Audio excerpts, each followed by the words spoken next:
Brothers and sisters, this is the good news of our Lord Jesus Christ. Praise to you, Lord Jesus Christ.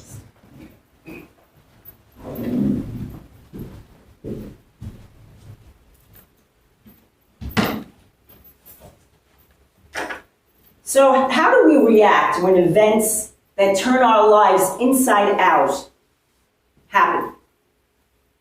You know, those kick you in the gut moments, whether it's welcome news or very troubling. Is it our impulse to try to control the situation, or do we choose to have faith and let go of the way we want things to be? Do we forgive reality for being what it is? I don't know about you, but I will usually roll up my sleeves and try to get that situation into a box I've created in my head.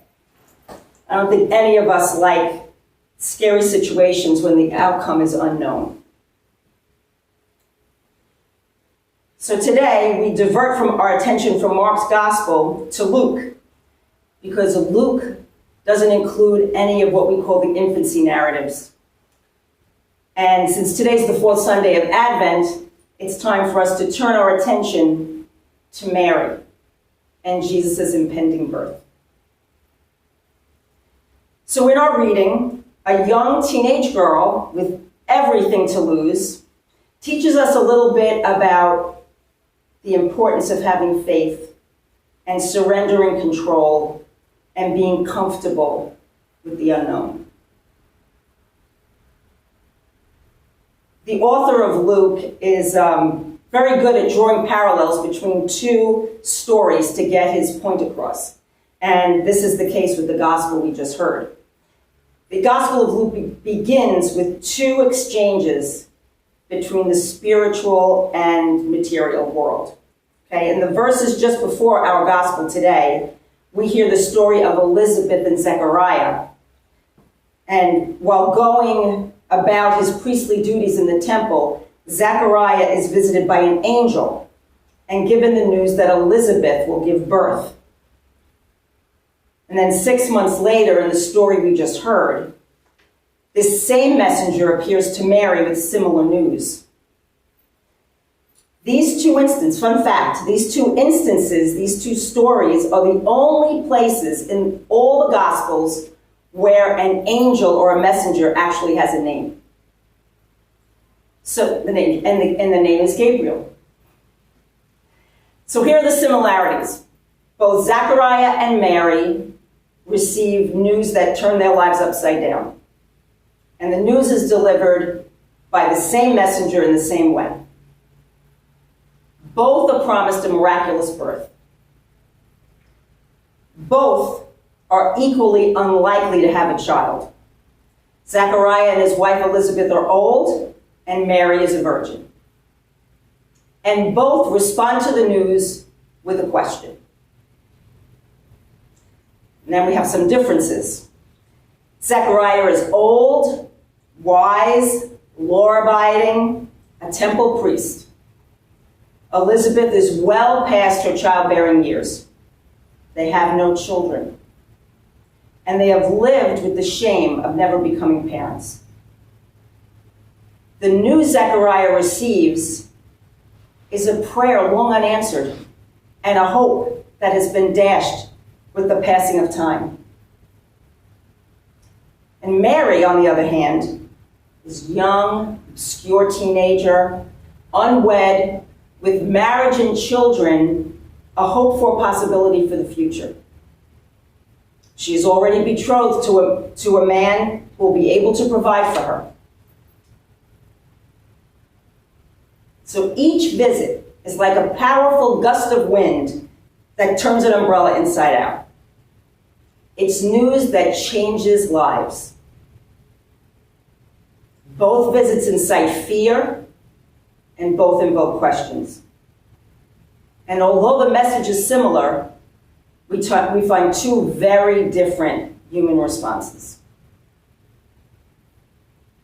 Zechariah's credentials would seem to make him more likely to not only have great faith in, but be the recipient of God's grace.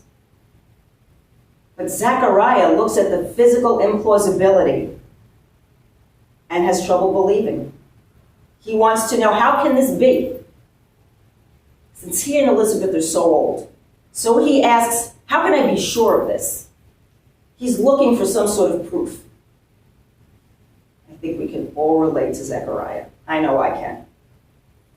Mary, on the other hand, appears to have so much less going for her than Zechariah. She is a woman with no husband yet, without a spouse and children. In those days, you were treated not much better than a slave.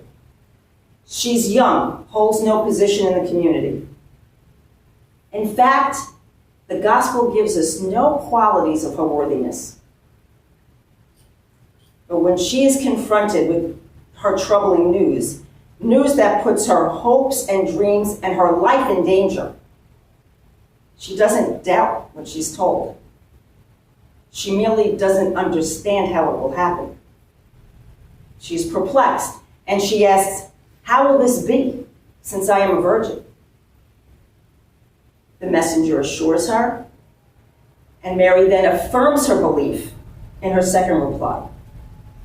Let it be done as you have said. Zechariah responds to welcome good news with disbelief, and Mary responds to troubling news with faithfulness. So in comparing these two stories, Luke is teaching us that God doesn't bless people according to their achievements, their age, their station in life. God's grace is free, and God pours it out abundantly to all. And faith, like grace, isn't reserved for the spiritual elite. These contrasting responses between Mary and Zechariah remind us that if we live well, when we give God room to inhabit our lives, surrendering even our expectations. This is not easy for any of us. Disappointment from unmet expectations can sometimes cause us to push God out. Or we protect our hearts by doubting that any good can come from the unknown. We look at Mary's example of facing a difficult and turbulent time with grace and trust and surrender, knowing God will be present in whatever suffering. We all endure hard times. It's part of life. Times of difficulty and times of uncertainty. I think right now, collectively, we are all going through a difficult time of uncertainty. So perhaps after looking at this very familiar story in a new way, we can let that teenage girl show us the way. Even though she was young and humble and didn't know what was ahead, she trusted the presence of God in her life, in her ordinary life. She trusted the divine in the center of her being. And that's what gave her the courage and the power to choose to say yes. When we are fearful and faced with our world turning inside out, we'll have to try to find the courage to say yes and let go, to surrender, to walk by faith, knowing that God is with us, even though we are walking into the unknown. We must try to learn to say, as Mary did, fearfully, but firmly and faithfully, let it be. Let it be done unto me.